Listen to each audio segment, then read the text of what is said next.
Tantor Audio, a division of Recorded Books, presents Hit Me With Your Best Scot by Suzanne Enoch.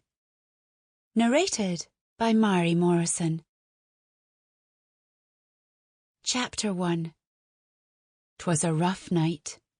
Macbeth, Act 2, Scene 3. I'll find my own damned wife, thank you very much.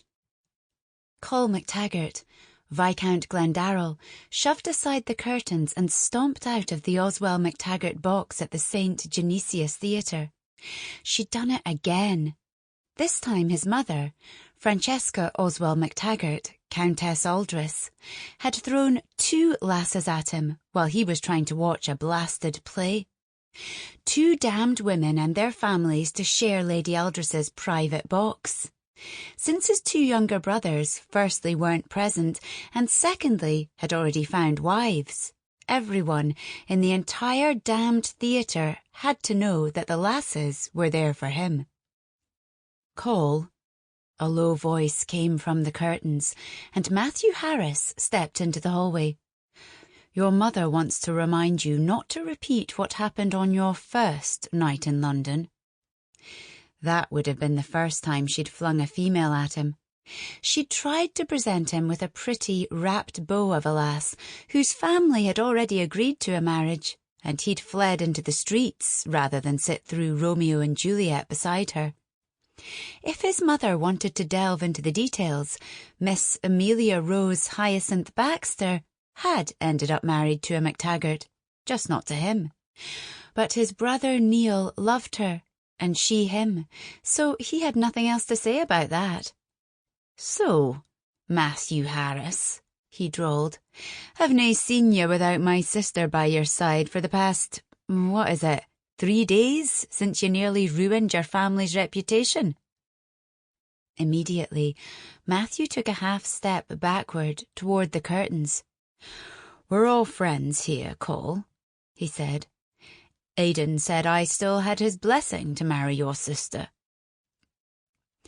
"My brother Aidan is about to wed your sister, so I reckon he has reason to be forgiven of your previous idiocy. And he's in love, so he sees everything covered with flower petals and cherubs. Aye, he may have proclaimed ye fit to wed our wee sister Eloise, but I havena done so. And I'm the oldest, and so heir to our father. With him still in the Highlands, I speak for the MacTaggerts here in England." Matthew took another step back toward the relative safety of Lady Aldris's very fine theatre box. "I made a horrible mistake and lost far more money than I could ever afford to repay," he said, lowering his voice still further. "But you know I was flim-flammed, and far from the only man to fall into the trap set by Captain Vale. Aye, I do know that. I also ken that you were about to sell your sister to Vale to keep yourself from ruin. The only thing that prevented you from having Miranda marry that vulture was my brother. Aidan saved you both. You didn't have another plan at all." The younger man's complexion paled, his generally cheery expression evaporating into glumness. "You're correct. I had no idea what to do. I'm very glad Aidan was here in London and that he cared enough for Miranda to save the 2 of us. He saved the entire Harris family, actually, and I will forever be in his debt." "Aidan's a good sort, once you drag him out of the shadows," Coll agreed.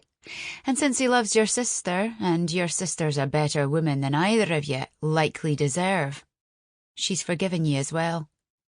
"Yes, she has. I'm very grateful. I'm nae your sister." I take your meaning. I've sworn off gambling of any kind, you know, and I've surrendered my membership to White's, Boodle's, and the Society. There will be no more clubs and no more wagering, I swear it. And that makes you fit to wed my wee sister. I'm supposed to believe that you will nae get into some sort of trouble again and decide you need to sell off Eloise to set yourself upright. I would not do any such thing, Matthew said adamantly. Behind them, muffled applause sounded from the theatre. The younger man shifted again. We should get back. Your mother, Lady Aldris, was quite resolved that you shouldn't open yourself to more gossip by leaving her box yet again. I ken who my mother is. Right now I'm talking to ye about how ye keep scrambling away like a dormouse every time I walk into the room.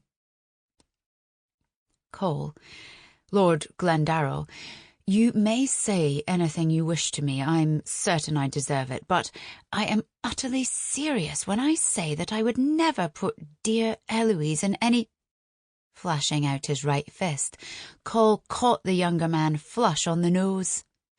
Matthew staggered backward, his hands flying to his face. Blood dripped from between his fingers.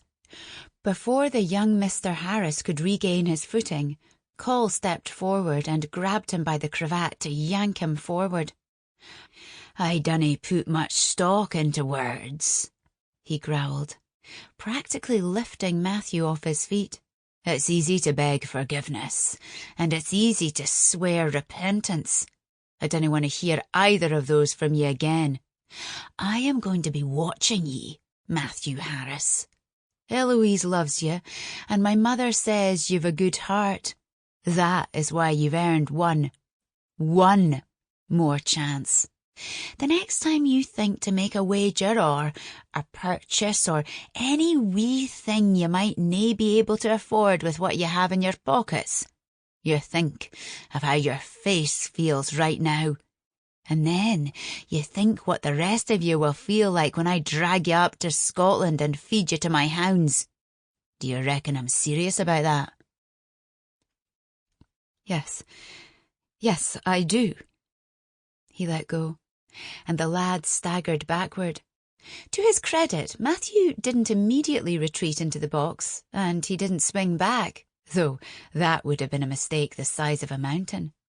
Few people had ever been able to stand toe-to-toe with Coll MacTaggert, though more than a handful had certainly tried. They had all reckoned that going through him would be the most expedient way to gain a reputation as a man not to be crossed, except none had ever made it through him. I understand, Coll, Matthew finally rasped out, his tone nasal with his nose pinched closed. He pulled a handkerchief from his pocket, wiped off his face and hands, and pressed it against the bruised middle of his face. You will never have cause to feed me to your hounds, I swear it. Coll nodded. See that I dinna. He turned on his heel. But the play? Matthew pursued. This is the closing night for As You Like It, and you walked out 3 lines into the first act, and you have guests. Facing him again, Coll narrowed his eyes. I dinna like it, and they aren't my guests. I'll nae be ambushed again, just because Francesca reckoned I'd nae get up and leave a second time. You can tell her she's wrong about that.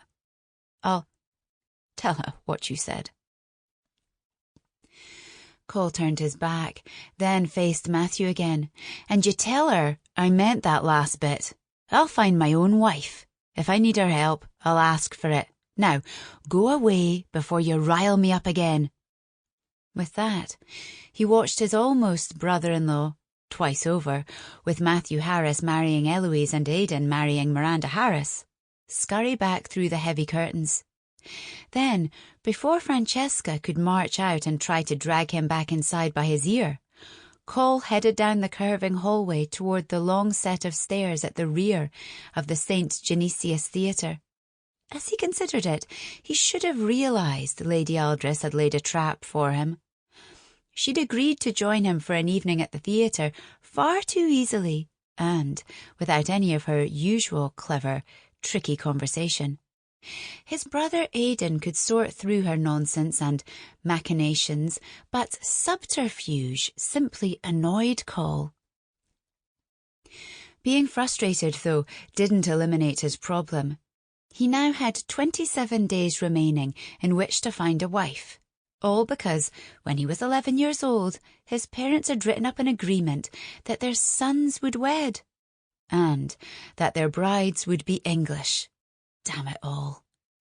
Before their youngest, Eloise, married the man of her choosing. And she'd been engaged for 2 months now. Well, he was fucking tired of listening to reason, tired of trying to find common ground with delicate lasses just out of the schoolroom when he was but a month shy of his 30th year. He was tired of wondering if one of those hothouse flowers hovering about the ballroom would swoon should he ask her to dance. Worse, he was tired of trying to figure out which likely-looking young thing would play pretty and agreeable, and then turn into a cold shrew who had no other goal but to wed a title and rule over the dim giant with the thick Scottish brogue. As he wandered through the mostly empty hallways and staircases of the St. Genesius, he considered all the lasses to whom he'd already been introduced. Some were pretty enough, a few had their wits about them, and all of them, of course, had been raised to be proper English ladies who could handily oversee a proper household. Not a one of them, he imagined, had set foot in the Scottish Highlands. Not a one of them would know how to raise good Scots bairns in a wild and rugged land, where peril waited in the deep, still lochs, and the silent, brooding forests, and the endless rocky hills. God, he missed the Highlands. The idea that he had to wed to please his mother bit at him like a pack of angry badgers. But damn it all, she had hold of the purse strings. She'd outfoxed her husband, Angus MacTaggert, Earl Aldris, and kept all of the considerable Oswell fortune in her name and under her control. And before she'd fled the Highlands, she'd made Lord Aldris sign that paper. That was why Coll had 27 days to find a bride, or Lady Aldris would cease funding Aldris Park. "Excuse me, sir." He blinked, swinging around as a petite lass dressed like a peasant of a previous century pranced past him. A stout lad by an unadorned door nodded and stepped aside to let her enter, and then took up his guard position once more. "What have you got there?" Coll asked. "Nothing for the theatre guests," the big man replied.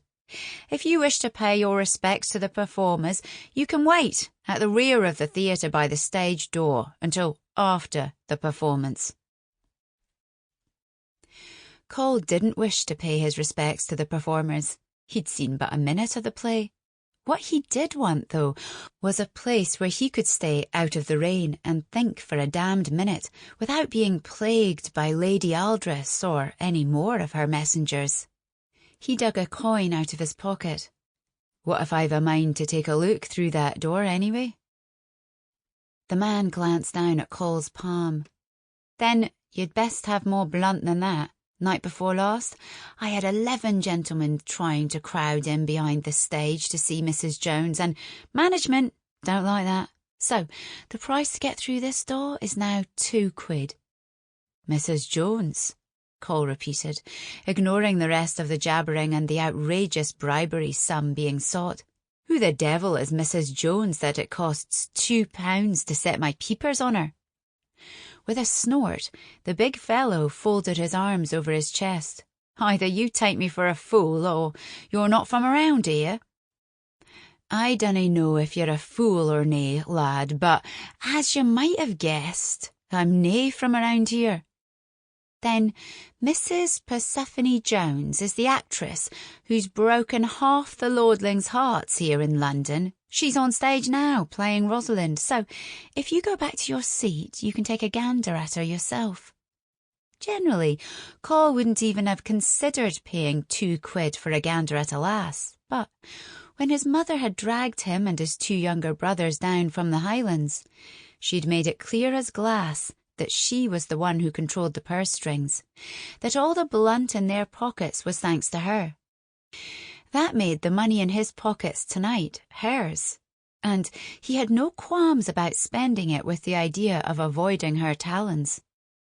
Putting the one coin away and pulling out 2 different ones, he pitched them to the door warden. "I reckon I'll take a gander from behind the stage." "Suit yourself then, but be quiet. If you make any noise in the wings, they will throw you out." Coll doubted any man could throw him out of a place where he was inclined to be. His brothers didn't refer to him as the Mountain for no reason. He'd reached 4 inches past 6 feet a good time ago, and as far as he was concerned, he had the shoulders and strength to match his height. "I'll be a wee church mouse then." The guard pulled open the door. "Be quick about it. If you get caught, I will say I've never seen you before. I've no wish to tussle with you, but neither do I want Mr. Huddle sacking me for letting you in here." For the briefest of moments, Coll felt a pinch of disappointment that he'd avoided yet another fight. Since he'd arrived in London, he'd fallen into one brawl that hadn't been any of his doing, taken one punch from his brother Neil that he'd deserved, and delivered one solitary jab as a lesson that his soon-to-be brother-in-law had best remember for the remainder of his life. These Englishmen used words as their weapons, and while he'd been attempting to adapt, he still didn't like it, at all. A fist was a weapon. Words, as far as he was concerned, were overrated. He stepped through the door into semi-darkness. Out in the part of the theatre meant for the paying public, the floors were carpeted and the walls a clean white, interspersed with dark red curtains and panels of wallpaper that depicted exotic tableaux of the Far East. Through the door, though, the floor was wooden and plain, the walls bare brick, and up above might have been a lair for giant spiders. It was so crisscrossed with rope and wooden beams and planking. Everything felt too close to him. So much so that he had to fight the instinct to duck his head. Coll took a hard breath, putting one hand against the brick wall to brace himself. Dim and closed in, but not to the point where he had the immediate urge to escape. Not yet, anyway. For the moment, this was still better than being gawped at by debutantes too scared to chat with him. Once his eyes adjusted to the dimness, he moved away from the door, toward the dark curtains bordering the stage and the ring and echo of voices beyond them. Around him, an odd mix of brightly garbed actors and plainly dressed supporting folk scurried about. Mice in a maze of painted trees, a stuffed horse fitted with a saddle and bridle, a scattering of thrones and plainer chairs, and giant painted screens depicting a storming ocean, a mountainside, the deck of a ship, and more he couldn't make out. In some ways it reminded him of a bairn's nursery, with bits of wonder tucked into the corners here and there. The folk around him, though, looked serious-faced and earnest, with the exception of the lass, standing beneath a row of hanging sandbags, her attention on the lad playing the role of Orlando on stage. In the play, Orlando didn't win Celia, but he seemed to be doing well enough from this vantage point. Coll studied her for a moment.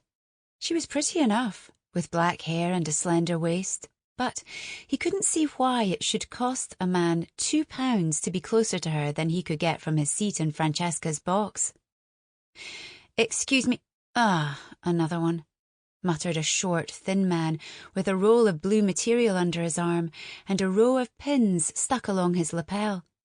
"If you're here for Mrs. Jones, stay out of the way. You can wait over there."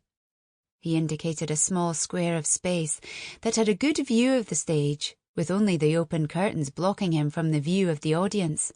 That would do, and from there he would likely be able to overhear whatever curses his mother might be flinging at him. "Is that Mrs. Jones?" he whispered, indicating the black-haired lass. "That? No, that's Mhairi Benson." The fellow glanced over his shoulder toward the door. You didn't pay good money to see her, I hope. She's nearly too occupied with ogling Baywitch over there to remember her own lines. My thanks, Coll returned, but the man had already scurried away. A trio of men dressed as nobles trotted past them as they exited the stage. Stand aside, giant, the one called Baywitch commanded,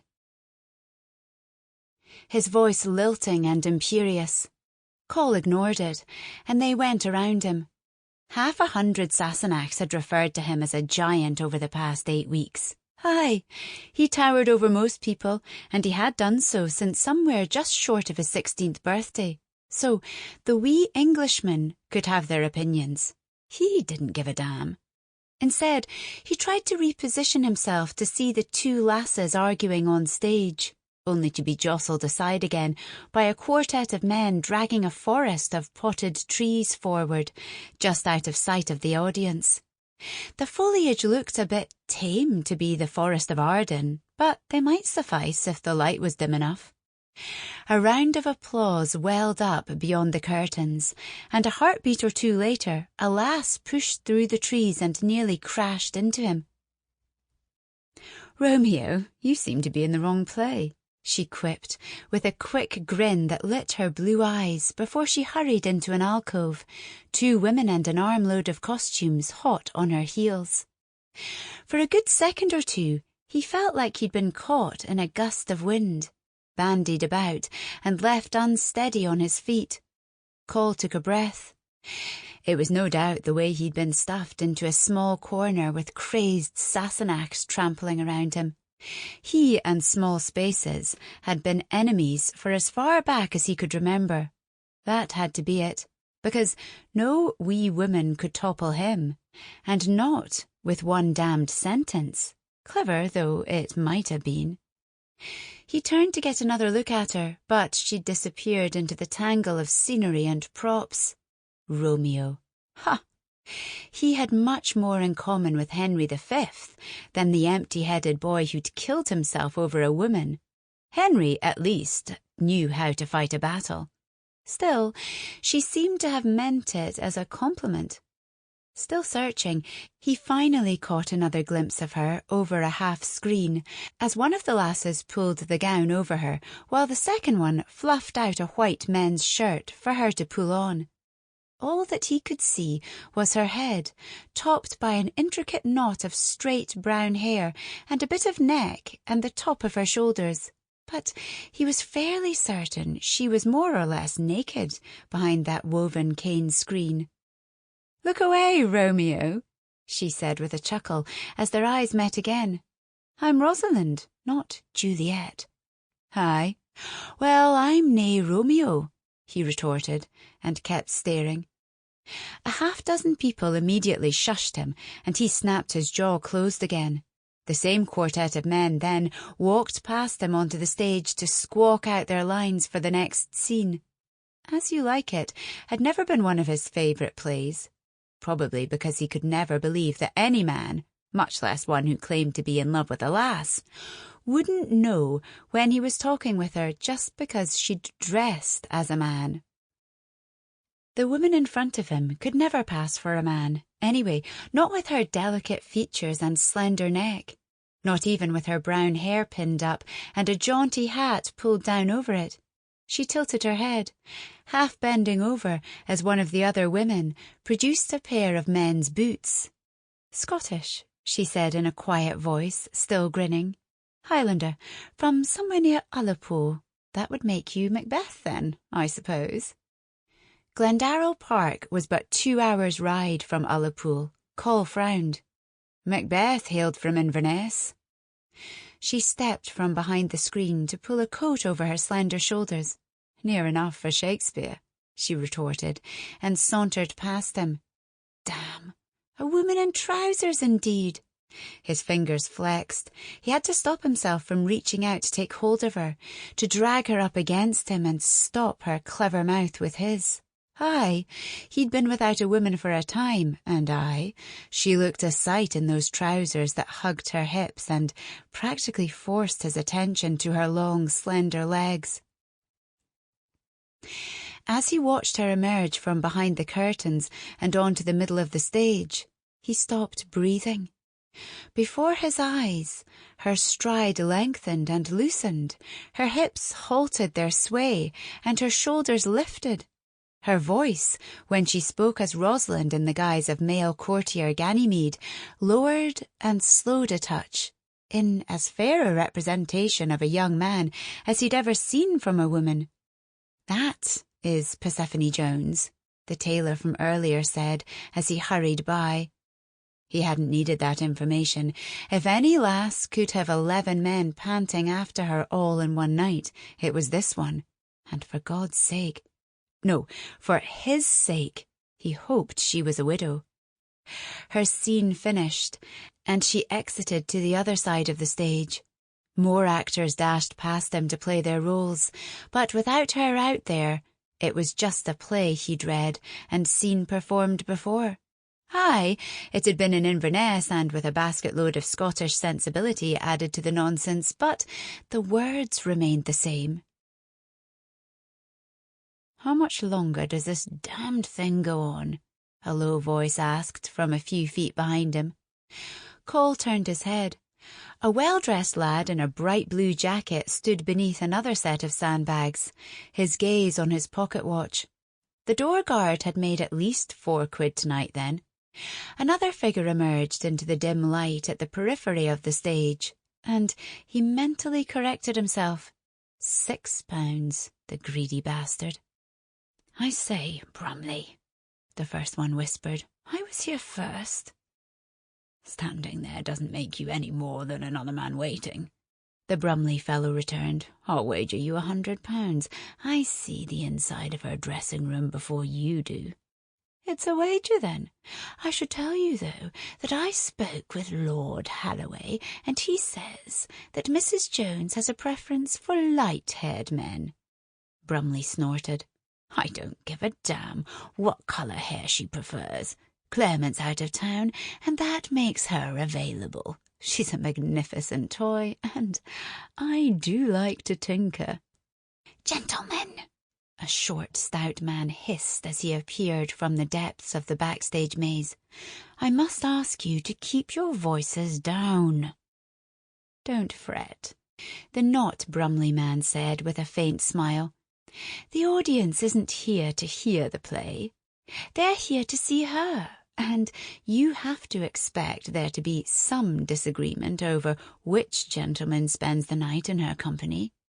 "Which will be me," Bromley responded. "Go away, Waldring. You have a wife to plough." Waldring made a face.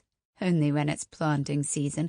I prefer more delicate fruit." It didn't sound as though either of the men meant to ask the lass with whom she preferred to spend the night, or what her husband might have to say about it. "The lad asked you to be quiet," Coll pointed out in his lowest voice, facing them. "Oh, look, Waldring, it's one of the Highlanders," Bromley commented, his eyes narrowing. "Has no one explained to you, Glendarril, that plays are generally watched from the seats out front?" the second one, Waldring, put in. "I'm certain I saw Lady Aldris in her box out there earlier. Are you lost?" "Gentlemen," the stout man repeated, putting his hands together in a prayer, "please be silent, or you will have to leave."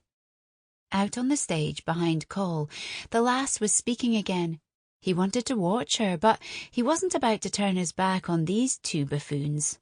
"I'm nae lost. I'm right where I want to be. Now, that wee man there asked you to be silent. I reckon you should listen to him." "You know what I think, Bromley? I think this heathen has his own sights set on Mrs. Jones. That's my laird heathen to you," Coll interrupted, his mouth curving in a grim smile. "Ah, battle." The bigger of the 2 men, Waldring, put a finger in the knot of his cravat to loosen it, a sure sign of a coming brawl. "I'll have you know, sir, that I train at Gentleman Jackson's," he said, coiling his arms and making fists at the ends. "What say you, Bromley? Shall we?" The dandy hopped from one foot to the other in a prancing half-circle while Coll watched, amused. When Waldring finally lunged forward, Coll ducked the flailing swipe easily. Sample complete. Ready to continue?